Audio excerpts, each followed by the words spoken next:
Pompapum, un village situé à l'ouest de la Thaïlande, près de la frontière birmane. Beaucoup d'habitants sont des réfugiés, des représentants des peuples Mon et Karen. Il y a aussi un Français.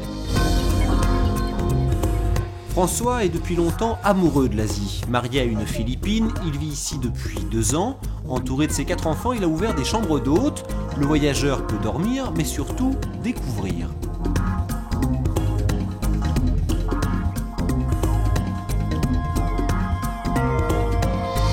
Les animaux sont ici chez eux. La cohabitation est harmonieuse. On trouve des petits comme Madonna, la macaque, et Tarzan, le chiot.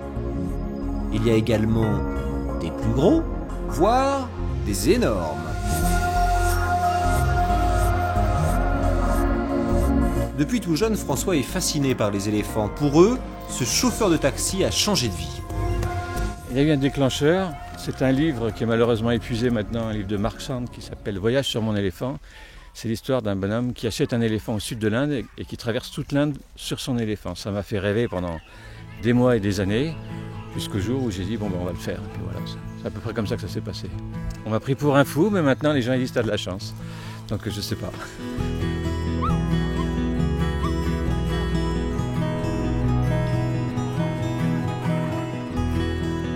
Tous les matins, quand je prends mon déjeuner, je les vois passer avec mon père, mon frère et tout, là, descendre la baignade. Quand je vois ça, c'est extraordinaire. Des gens comme ça, en les regardant se baigner et tout, c'est admirable. Je me tiens par les oreilles et des fois on peut tomber parce qu'ils bougent.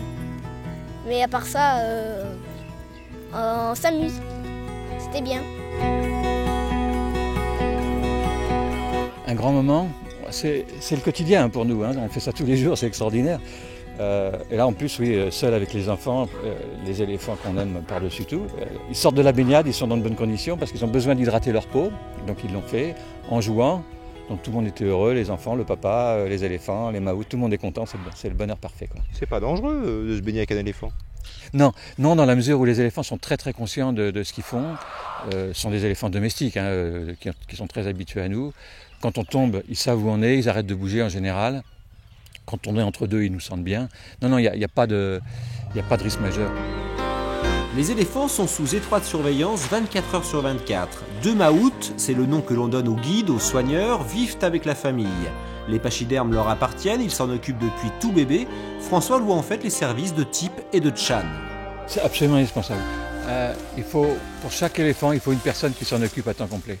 C'est du boulot du matin au soir en fait. Il faut les laver, leur donner à manger, s'en occuper, les promener, les sortir, les attacher, les détacher. Enfin, ça n'arrête pas. Et on dit qu'un maout qui est gras, c'est un mauvais maout. Parce qu'il y a tellement de boulot qu'ils n'ont pas le temps de grossir normalement.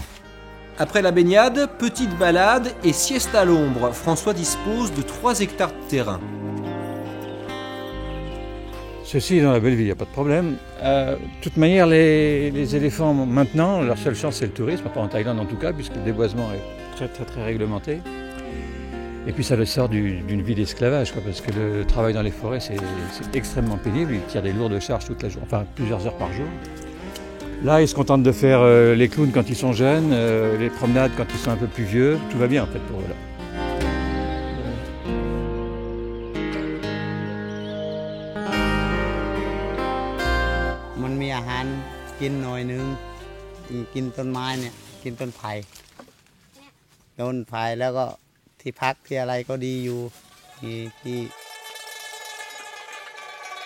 Et les besoins en nourriture sont colossaux, 200 kg par jour et par tête, au menu des tamarins, un fruit très sucré utilisé pour les confitures. Les éléphants apprécient également les feuilles d'ananas, la canne à sucre.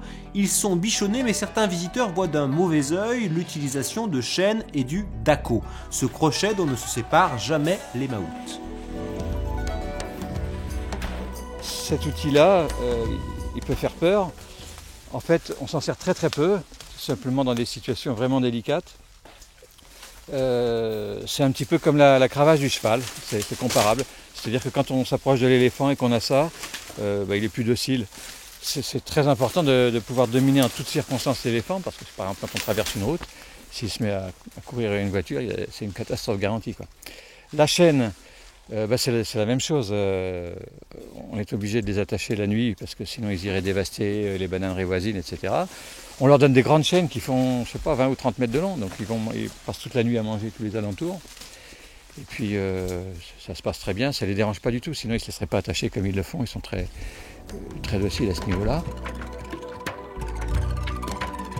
Vivre aux côtés d'un animal de plusieurs tonnes nécessite une certaine prudence. Il faut être vigilant, d'autant plus lorsque l'on accueille des vacanciers, comme cette famille parisienne qui va rester 2 jours chez François.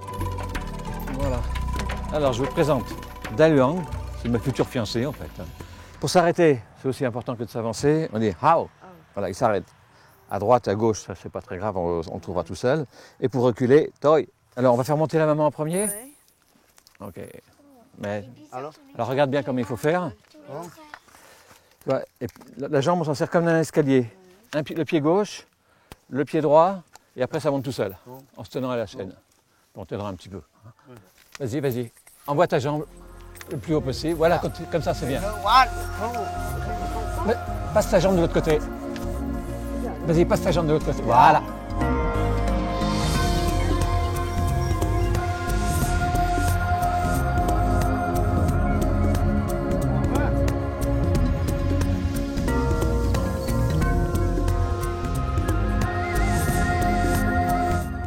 Le début était difficile, on a l'impression qu'on risque de tomber d'un côté ou de l'autre à tout moment.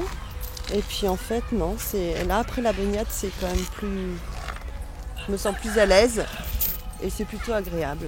C'est un endroit très zen, où on a envie d'y rester. Je pense qu'on peut y passer plusieurs jours sans problème.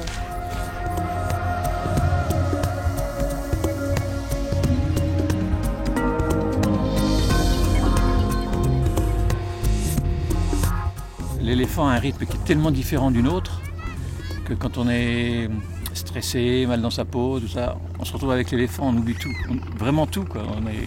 On est dans un autre monde et puis ça...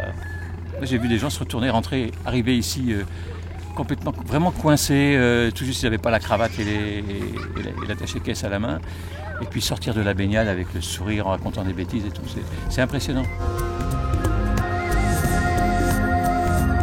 En cas de surmenage, un nom de village à retenir, Tongpapum.